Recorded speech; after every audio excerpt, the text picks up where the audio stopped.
Bonjour à tous. Donc, je suis très contente d'être là aujourd'hui et donc l'idée, c'est que je vous parle de comment dans notre équipe, on utilise la force des LLM pour en fait accélérer la création de datasets, créer des datasets qui vont derrière nous servir à entraîner d'autres types de modèles. Donc une intro rapide, quelques mots sur HelloWork où je travaille. Donc on est le premier acteur digital français dans l'emploi, le recrutement et la formation. Donc avec nos solutions, on permet de mettre en relation soit des candidats et des recruteurs ou alors des étudiants et des centres de formation. Et en quelques chiffres, HelloWork en 2024, c'était par exemple 5 millions d'utilisateurs par mois et ça a permis en moyenne le recrutement de 7 000 personnes par jour. Alors, je voulais démarrer en parlant de pourquoi on a eu l'idée de faire cette présentation. Donc, je suis data scientist, je suis dans l'équipe data science et dans notre équipe, on traite différents sujets comme de la classification, des systèmes de recommandation et puis, et c'est surtout ce dont on va parler aujourd'hui, de la recherche d'entités nommées, donc du NER. Et pour ça, l'approche traditionnelle, je dirais jusqu'à à peu près 2020, c'était de trouver des features manuellement, peut-être utiliser un embedding, peut-être un Word2Vec, un BERT, et puis rajouter un classifieur derrière. Et tout ça, ce sont des petits modèles, qu'on appelle des petits modèles aujourd'hui, et surtout des modèles supervisés. Et donc, ça veut dire que pour les créer, il nous faut un jeu d'entraînement, un jeu d'évaluation. Et ce jeu de données, généralement, on veut qu'il soit volumineux et puis surtout de qualité. Et donc, ça veut dire qu'on va l'annoter manuellement. Et ça, en fait, c'est une tâche qui est fastidieuse, qui prend du temps et qui est pas hyper sympa à faire. Mais aujourd'hui, on est en 2025 et je vous apprends rien. Les LLM, ce sont des outils fantastiques pour traiter à peu près n'importe quelle tâche NLP du moment qu'on écrit un bon prompt. Mais à partir de là, sinon, il y a des LLM très faciles d'accès, sur étagère, ils sont rapides à utiliser, faciles à utiliser. Assez rapidement, ils vont donner de bons résultats. Et puis, ce qui est intéressant, c'est qu'ils ont des capacités souvent de zéro shot ou de few shot. Donc, en gros, on n'a plus besoin de nos gros datasets d'entraînement qu'on a annotés manuellement. Sauf que, en fait, vous pouvez avoir des tas de raisons qui font que vous ne voulez pas ou vous ne pouvez pas utiliser un LLM en production. Par exemple, pour des raisons de coût, parce que soit vous passez par un fournisseur de LLM as a service, OpenAI, Mistral, etc., et il faut les payer, ou alors vous faites tourner vous-même les modèles, mais de toute façon, il faudra payer l'infra. Ça peut être aussi pour des raisons de latence. Peut-être que vous attendez un résultat en quelques millisecondes et en fait, générer du texte, ça prend plutôt plusieurs secondes, voire plusieurs dizaines de secondes selon ce que vous générez. Ça peut être aussi parce que vous vous souciez en fait de l'impact environnemental que ces énormes modèles ont. On sait, ils consomment plus de ressources, plus d'énergie et on n'a pas forcément toujours envie ou toujours besoin de sortir la grosse artillerie. Et voilà, tout un tas de raisons, protection de la vie privée, etc., qui font que on n'a pas forcément envie d'aller en production avec un LLM. Et en fait, c'est pas grave parce que bien souvent, on est quand même face à des cas où on peut, en utilisant un modèle plus simple, obtenir des performances tout à fait honorables du moment qu'on a un bon dataset pour créer notre petit modèle dédié. Et du coup, ce dataset, on va vouloir qu'il ait quand même un certain volume, qu'il soit généralement équilibré, que les données dedans soient aussi suffisamment variées pour représenter un peu tous les cas possibles que l'on va rencontrer ensuite en production. Et puis, pour des tâches de NLP type classification ou NER, on va avoir besoin que ce dataset il soit accompagné d'une vérité terrain, donc des annotations. Et du coup, nouvelle question, ok, très bien, mais comment est-ce qu'on fait pour obtenir de telles données? Et en fait, c'est là qu'on va en revenir au LLM. Et au lieu de se focaliser sur comment on peut exploiter les LLM en production, aujourd'hui, on va plutôt parler de comment est-ce qu'on peut faire pour plutôt les utiliser, comme je disais, pour créer des datasets qui vont ensuite nous servir à entraîner des plus petits modèles, mais qui seront tout à fait bien pour l'usage qu'on va avoir en production. Donc ça, c'est une approche qui est de plus en plus commune.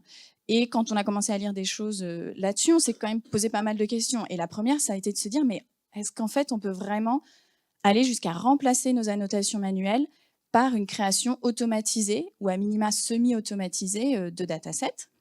Et puis si on fait ça, qu'est-ce qu'on va gagner en termes de temps, en termes de pénibilité?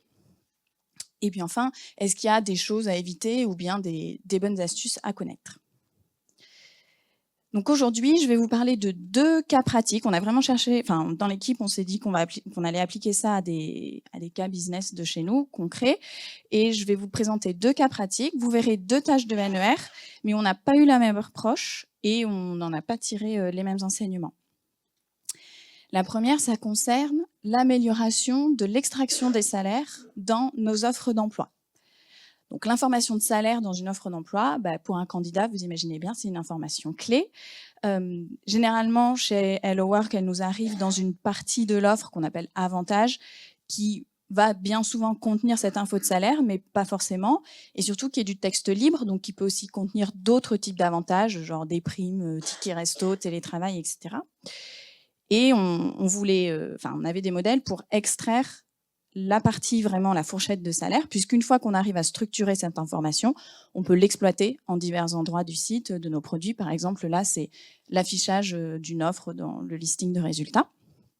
Donc, on avait déjà un modèle en production, qui en était à sa 3e version, une régression logistique, donc un petit modèle léger, rapide à faire tourner, parfait, qui avait, vous le voyez, plutôt un bon F-score, sauf que on trouvait qu'il avait quand même trop de faux positifs, malgré ce F-score important. C'était son problème. Et en fait, c'est une information sur laquelle on ne peut pas se permettre de faire des erreurs. On ne peut pas afficher n'importe quel salaire pour une offre d'emploi.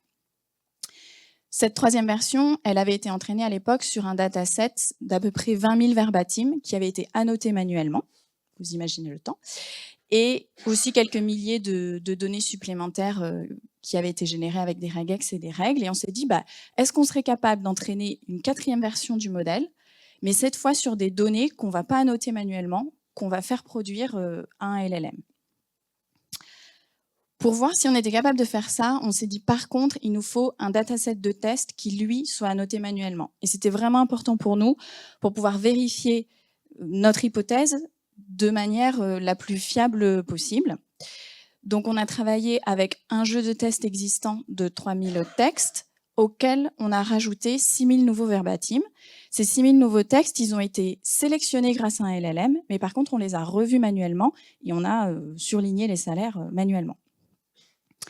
Ensuite, par contre, pour le jeu d'entraînement, là, on est parti sur automatisation grâce à un modèle. Donc, on s'est orienté vers un modèle de question answering, puisque ce qu'on cherche dans tout notre verbatim, c'est vraiment un petit span de texte qui va répondre à la question « Quel est le salaire associé à l'offre d'emploi ?» Et l'avantage d'un modèle QA, c'est qu'il a un format de sortie qui est constant et il nous retourne aussi une probabilité qu'on va pouvoir exploiter ensuite. Donc, on a sélectionné le modèle Camembert large, qui est un modèle qui est développé par le CATI, pas très loin d'ici. Initialement, on avait testé Camembert Base, mais il ne nous donnait pas des résultats suffisants, on trouvait. Et de manière générale, à ce moment-là, on s'est rendu compte que utiliser un seul gros modèle, mais généraliste, qui n'aurait pas été vraiment spécifiquement fait pour notre tâche d'extraction de salaire, ça ne nous apportait pas suffisamment de qualité. On trouvait dans le jeu d'entraînement, on avait encore des erreurs et notamment encore beaucoup de faux positifs qui avaient une forte probabilité. Par exemple, 13e mois qui remontait beaucoup. Alors, c'est une erreur qui est compréhensible dans le sens où ça concerne la rémunération, mais ce n'est pas ce qui nous intéressait pour notre modèle de NER.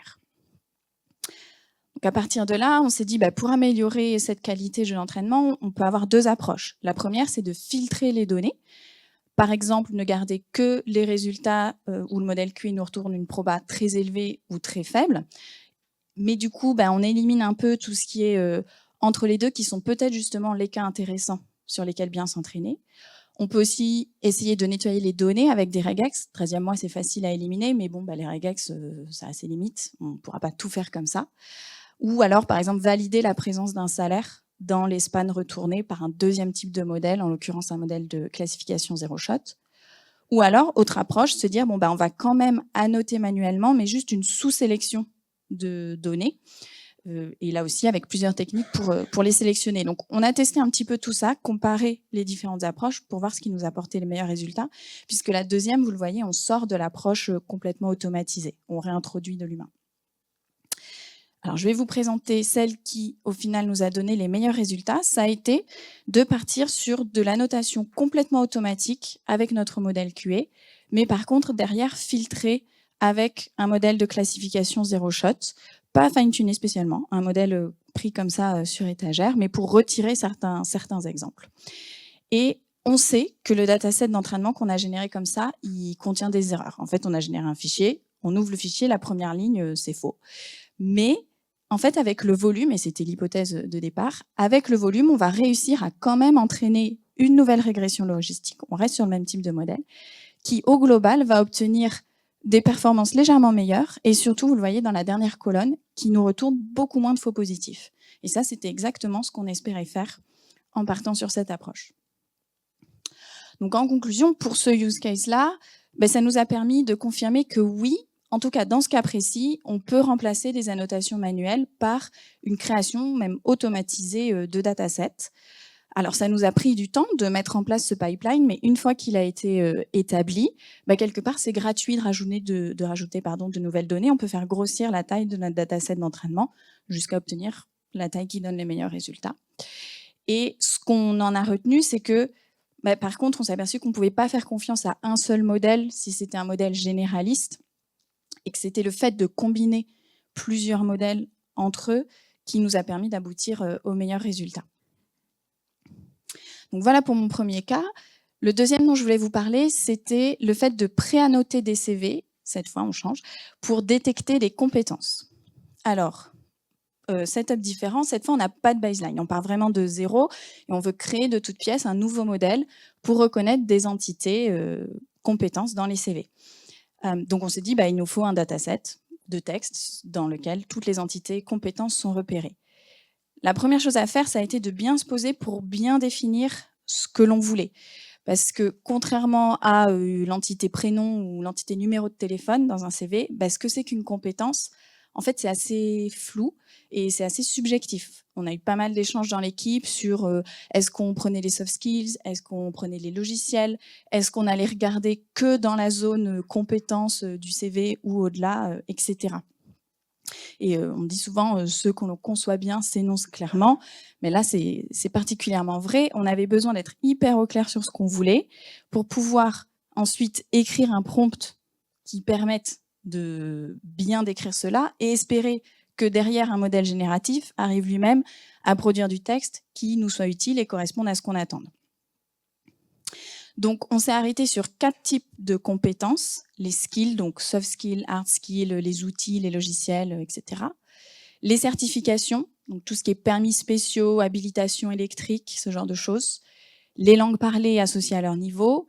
Et puis main task pour regrouper en fait tout ce qui était plutôt la description d'une activité réalisée au cours d'une expérience professionnelle. Et donc à partir de là, on peut avoir plusieurs setups pour préannoter. Alors dans ce cas-ci, on ne peut pas partir sur un modèle QA parce qu'en fait, un modèle QA, il retourne qu'un seul span et généralement dans un CV, vous allez avoir plusieurs compétences. Au début, on s'est dit, on va demander au LLM de nous générer vraiment la liste des spans avec position début, position fin, l'étiquette et en gros faire tout le boulot à notre place. On s'est assez rapidement aperçu que ça ne fonctionnait pas très bien, notamment les positions étaient complètement absurdes. Donc on s'est dit non, on va plutôt demander au LLM de nous générer une liste de textes par type, de nous retourner un JSON et en fait nous, on s'occupera d'aller rechercher le petit bout de texte dans le CV original et calculer finalement nous-mêmes les positions des spans. Donc quand je dis le LLM, en fait je veux dire un LLM. Et généralement, vous allez vouloir en tester plusieurs, les comparer. Et un premier critère qui peut orienter votre choix, c'est de vous demander comment est-ce que vous allez le faire tourner. Donc, plusieurs options. Soit vous passez par une API, donc par un fournisseur de LLM as a service. Soit vous décidez de passer plutôt en local. Et donc là, vous avez des outils comme LLM Studio ou alors Ollama qui sont bien pour démarrer un serveur en local et servir à un petit modèle. Mais par contre, il faut que le modèle il tienne sur votre machine. Ou alors, autre option, c'est de déployer vous-même des modèles sur une autre machine qui n'est pas votre ordinateur personnel et qui est un petit peu plus péchu. Et par exemple, nous, à HelloWork, on aime bien utiliser les apps OVH AI et on combine ça avec VLLM, qui est une librairie, pareil, pour servir des modèles. Donc c'est juste quelques exemples des outils, il en existe plein, mais disons que c'est une bonne première question à se poser. Ensuite, dans notre cas, la langue était aussi un élément à prendre en jeu. On savait qu'on allait travailler sur des CV principalement en français, mais aussi en anglais. Et donc, en testant les modèles, on voit que certains, en les promptant en anglais, même si la tâche derrière qu'ils doivent réaliser est en français, ça fonctionne mieux, mais certains pas. Donc, en fait, il faut tester. On est aussi tombé sur des cas où on promptait en anglais, ça se passait bien, le modèle comprenait le CV, nous retournait les bonnes compétences, mais à partir d'un CV français, les avait traduites en anglais, ou pire, vous voyez dans l'exemple, nous retournait un mix de français et d'anglais. Et en fait, là, ça devient plus compliqué de retrouver le span dans le texte original parce qu'une regex, ça ne fonctionne plus. Et je vous ai mis à droite la liste des principaux modèles qu'on a testés. Donc, on voulait tester différentes équipes, différentes tailles, même si on reste sur du assez petit pour un LLM. Et surtout, garder à l'esprit que toutes ces expérimentations-là dont je vous parle, on les a faites l'été dernier. Donc, c'est-à-dire, il y a une éternité à l'échelle de temps du NLP. Et je pense qu'aujourd'hui, on aura envie de tester d'autres modèles. Autre critère important, ça va être de voir est-ce qu'on réussit à faire produire au LLM quelque chose de suffisamment stable pour qu'on puisse traiter la sortie. Et là, le mieux, c'est encore de tester, de faire passer différents documents, de jouer un petit peu avec le prompt, de regarder les sorties, voir comment ça se comporte. Typiquement, dans notre cas, on a réussi à obtenir des prompts qui marchaient très bien avec la plupart des modèles, mais avec l'AMA 3.1, je ne saurais pas vous dire pourquoi, les outputs étaient vraiment très verbeux et surtout, vous allez le voir, la formulation n'arrêtait pas de changer d'un document à l'autre. Là, il nous retourne un script pour extraire les compétences, qui est un peu douteux en plus. Là, on a la bonne info, mais il nous raconte du blabla après. Et puis là, carrément, il disserte sur ce qu'il a fait. Finalement, il se corrige. Enfin, voilà, très pénible à intégrer à une chaîne de traitement automatisée derrière. Et bon, j'insiste un petit peu là-dessus, mais vraiment, l'objectif, c'était de réussir à avoir quelque chose de stable pour pouvoir automatiser au maximum derrière la pré-annotation. Et donc, on s'est focalisé sur 2 métriques qu'il était facile de calculer. La première, c'était la proportion de documents pour lesquels on obtenait un JSON valide en sortie. Et la deuxième, c'est la proportion de documents pour lesquels ce JSON était conforme à un schéma que l'on attendait. Donc, pour avoir ça, vous pouvez bien évidemment tweaker votre prompt pour essayer d'orienter un petit peu le format de sortie, mais en tout cas de notre expérience, ça marche que jusqu'à un certain point. Et ensuite, il faut aller chercher un peu plus loin. Première option très basique, c'est de se dire on va coder nous-mêmes un post-processing pour gérer les sorties. Donc, on a fait quelques itérations là-dessus. Des choses très simples comme stripper le markdown, utiliser une librairie JSON Repair qui gère toute seule tout ce qui est les accolades manquantes, les virgules en trop, etc. Ou essayer de gérer les clés. On avait parfois des clés en plus ou des clés remplacées, genre competencies à la place de skills, ce genre de choses.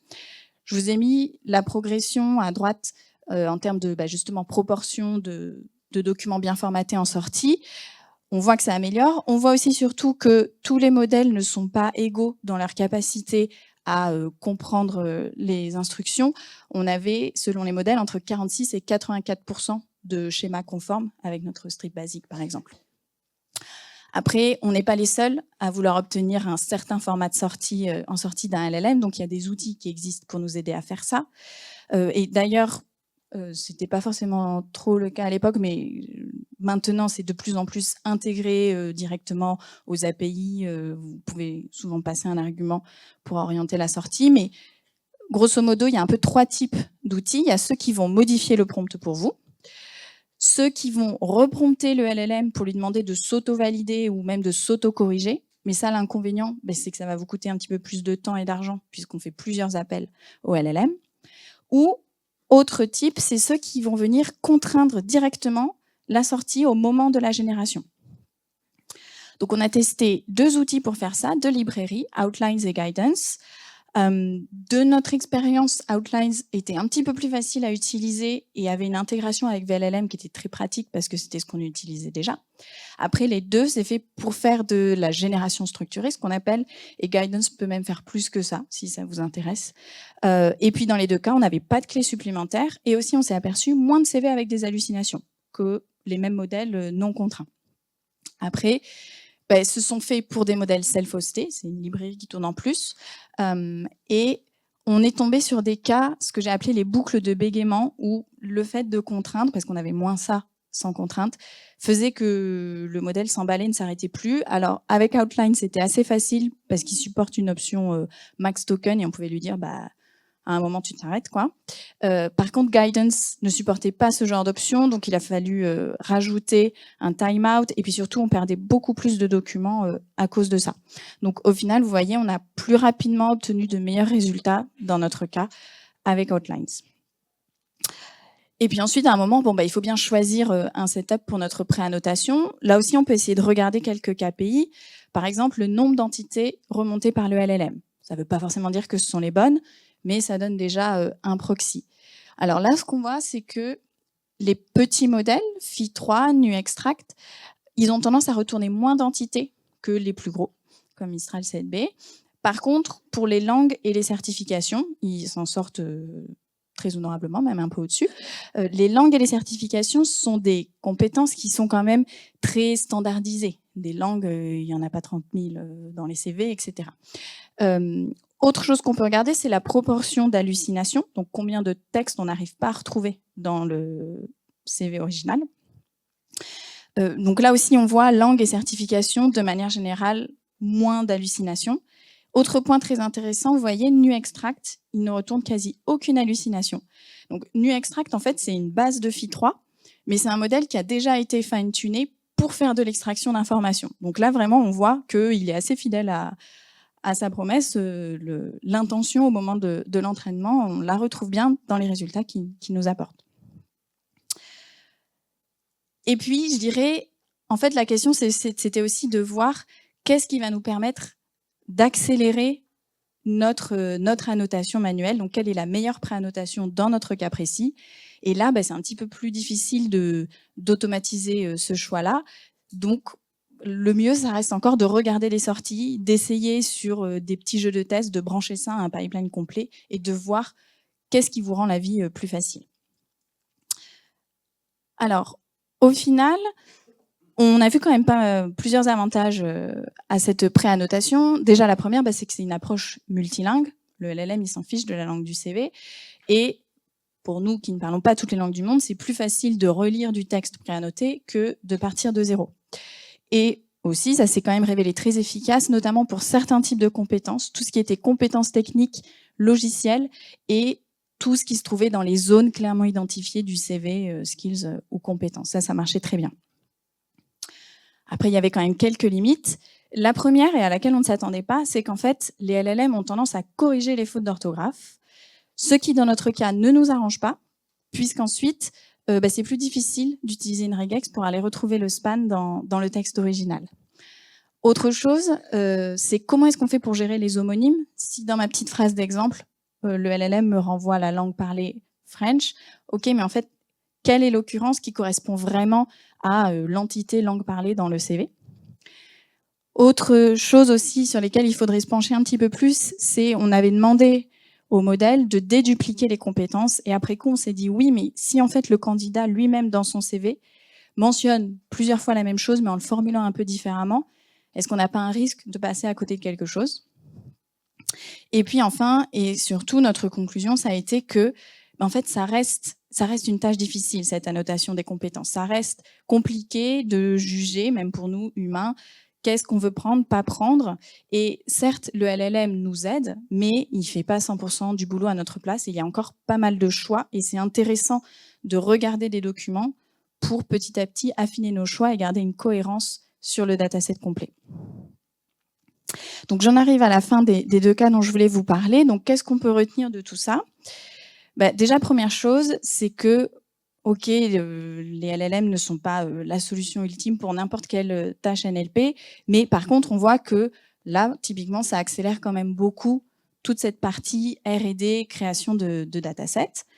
Après, combien on gagne? En fait, ça va dépendre de la tâche. Dans certains cas, ça va être très utile pour nous permettre de sélectionner des données. Dans d'autres cas, on va pouvoir faire de la préannotation, comme sur les CV et les compétences. Et puis, dans certains cas, on peut même aller jusqu'à générer automatiquement des annotations et vraiment tout automatiser cette partie.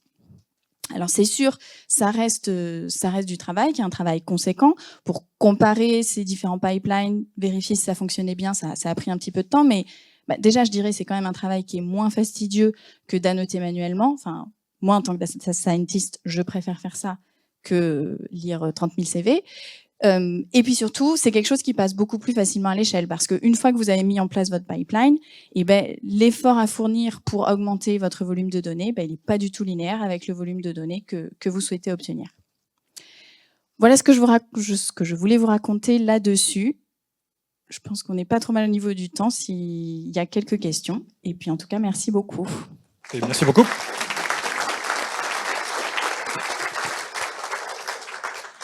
Alors, on a presque 5 minutes pour les questions. Donc, je vois qu'il y en a une au fond. Alors, par contre, il faut la poser dans le micro, sinon on n'entend pas sur la captation.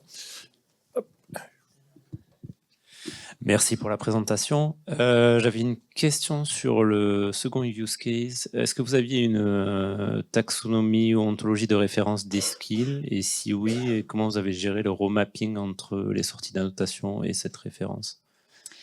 Alors justement, on voulait s'affranchir de la taxonomie qu'on avait pour, en fait, dans l'idée de se dire, il y a peut-être des choses qu'aujourd'hui on n'a pas dans la taxonomie ou qui sont pas bien modélisées dedans, et on voudrait vraiment partir des expressions des gens, des candidats, et aller voir comment sont vraiment formulées les compétences dans les CV. Après, effectivement, si on imagine ça dans une tâche complète, on va vouloir analyser le CV, trouver les entités, et à la fin, sans doute vouloir les remapper vers une taxonomie ou un référentiel ou une base commune d'identifiants. Mais ça, c'est une autre tâche finalement.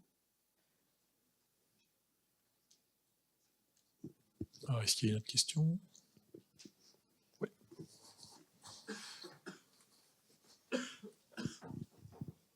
J'ai deux petites questions s'il y a le temps, mais la première, c'était par rapport au premier use case d'extraction de salaire.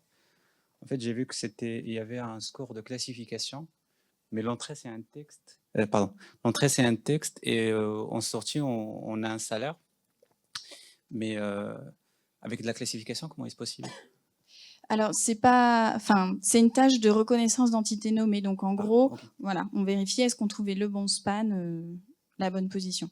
Et s'il y a plusieurs salaires dans un document, je veux juste comprendre de la cohérence du score que vous avez énoncé par rapport à la problématique. Oui, effectivement. Ça fait partie des choses. On sait qu'on peut améliorer le setup global de l'extraction de salaire. C'est s'il y a plusieurs mentions du salaire, quelque part, il suffit d'en trouver une pour bien la structurer. Après, dans les offres d'emploi, parfois, nous avons plusieurs mentions de salaire qui ne sont pas cohérentes entre elles. Mais ça, c'est un autre problème, et il faut plus à gérer avec le recruteur, je pense. Ça marche, merci. Ok, merci. Alors, je pense que... On va voir si je regarde si on a le temps pour... il y aura une petite question, alors. Hop. C'était... Merci. Il y aura 3 parties dans la question. Surtout une. C'est très rapide. D'abord, le format exact. Est-ce que vous donnez tous les CV à chaque fois en entrée à traiter? Et est-ce que du coup, la taille du CV a un impact sur les performances, en parlant de fenêtre, la taille de la fenêtre contextuelle?